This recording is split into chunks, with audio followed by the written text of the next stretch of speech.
जय माता दी, हर हर महादेव। आगे देखते हूँ। राजा सूरत जब है वहाँ पे पहुँच गए वन में, वहाँ क्या होता है। वहाँ जाने पर मुनि ने उनका सत्कार किया और वे उन मुनि श्रेष्ठ के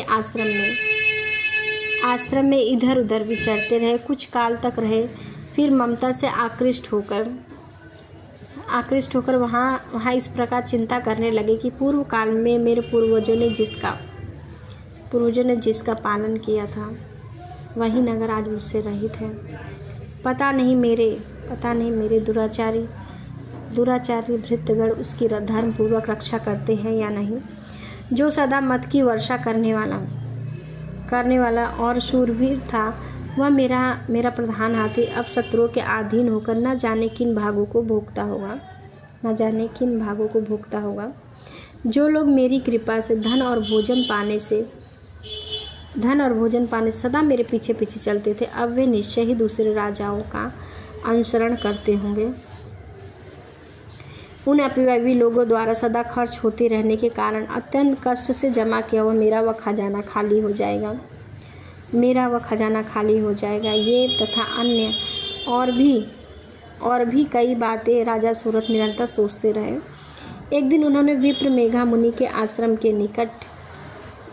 के निकट एक वैश्य को देखा और पूछा, भाई तुम कौन हो और यहाँ आने का क्या कारण है।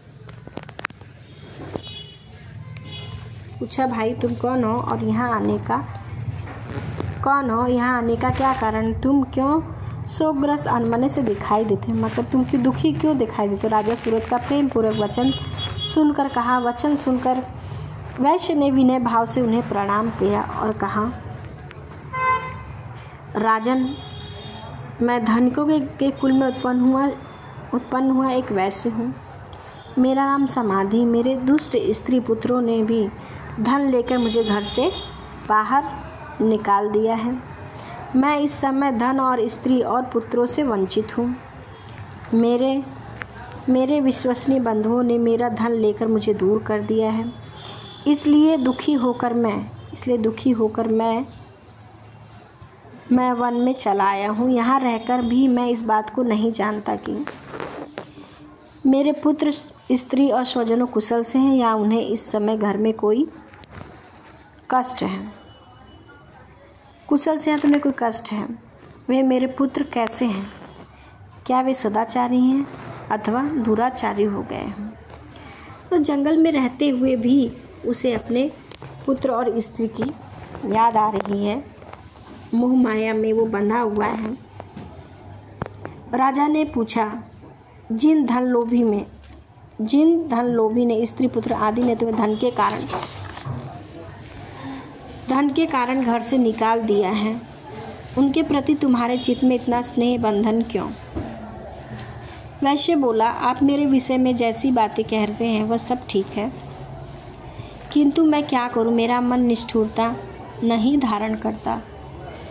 जिन्होंने धन के लोभ में पड़कर पिता के प्रति स्नेह, पति के प्रति प्रेम तथा आत्मजन्य अनुराग को तिलांजलि दे दी, अब मुझे ही घर से निकाल दिया।